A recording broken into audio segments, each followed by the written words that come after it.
ஓம் காளி ஓம் நமச்சிவாய. இன்னைக்கு நம்ம பார்க்குறது திருமூலர் திருமந்திரம். திருமூலர் திருமந்திரம்.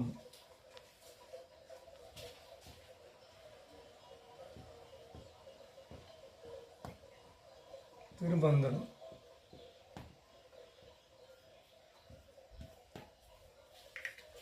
திருமூலர் 3000 பாடல் எழுதி வருஷத்துக்கு ஒரு பாடலாக அனுபவத்தையும் அந்த ஞானம் சார்ந்த ஈசனிடம் கிடைத்த அனுபவத்தை வருஷத்துக்கு ஒரு பாடலாக எழுதியிருப்பார். அப்போ ஈசனை பற்றி முழுமையாக உணர்ந்து சொல்லப்பட்ட பாடல்களை இன்னைக்கு பார்ப்போம்.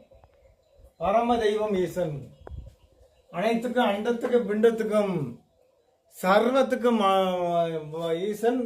பரம தெய்வம் ஈசன், ஆதி தெய்வம். அதில் ஒரு பாடலை இன்னைக்கு பார்ப்போம்.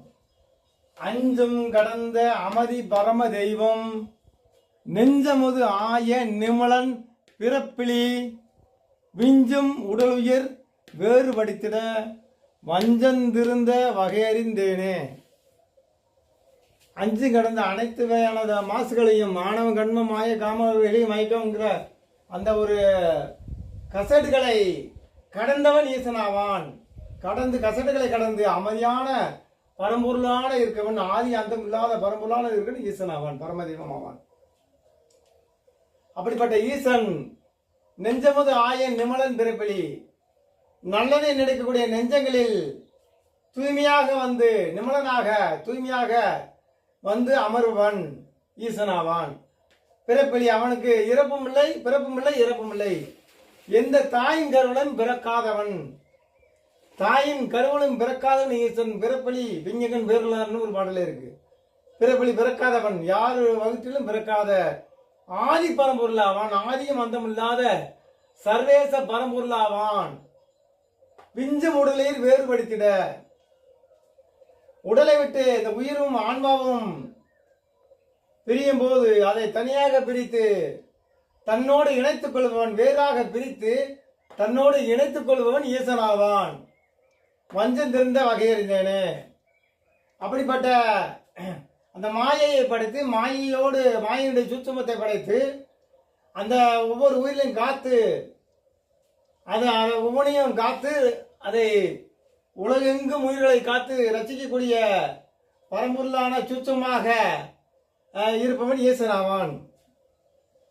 அப்படிப்பட்ட ஈசன் அப்படிப்பட்ட சூட்சங்களை படைத்து ரகசியத்தை மாயை உருவாக்கி அனைத்து உயிர்களையும் காத்து ஆன்மா வேறு உயிர் வேறு உடம்பு வேறாக பிரித்து ஒவ்வொன்றையும் பக்குவப்படுத்தி கொண்டு இருக்கக்கூடிய ஈசனுடைய சக்தியை நான் அறிந்து கொண்டேன். வஞ்சம் திருந்து அப்படிப்பட்ட மாயை அந்த சூட்சும ரகசியத்தை ஈசன் செய்யும் சூட்சும ரகசியத்தை நான் அறிந்து கொண்டேன் என்று திருமூலர் சொல்கிறார்.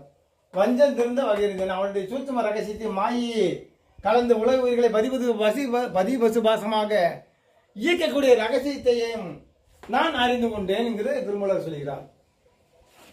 அஞ்சம் கடந்த அமதி வர்ம தெய்வம், நெஞ்சமது ஆய நிமலன் பிறப்பிலி, விஞ்சும் உடலையே வேறுபடுத்திட வஞ்சம் திருந்த வகையிருந்தானே. ஆதியம் அந்தம் இல்லாத அருட்கடவுள் ஈசன். இந்த அண்டத்துக்கும் பிண்டத்துக்கும் ஆதி இறைவன் ஈசனாவான். அவனுக்கு பிறப்பும் இல்லை இறப்பும் இல்லை. பிறப்பலி விஞ்ஞகன் வேறொருளாளன். அந்த மாதிரி தாயின் கருவில் பிறக்காத ஈசனாவான். அவனை நாம் நல்ல உள்ளத்தோடு நாம் நினைக்கும் போது, நல்ல செயலோடு நல்ல நினைவோடு நல்ல சிந்தனையோடு நாம் இருக்கும்போது நம்மிடம் மறுவருக்கு ஈசன் அனுமதி ஏற்க மாட்டான். நம்மிடம் சொல்லாமையே நம் மனதில் குடிகொள்ளக்கூடியவன் ஈசனாவான். அப்படிப்பட்ட ஒப்பற்ற பரம்பொருளை நாம் வணங்கி வாழ்த்தி அவன் சிவ சிந்தனையில் நாம் திகழ்வோம். ஓம் காளி ஓம் நமச்சிவாய.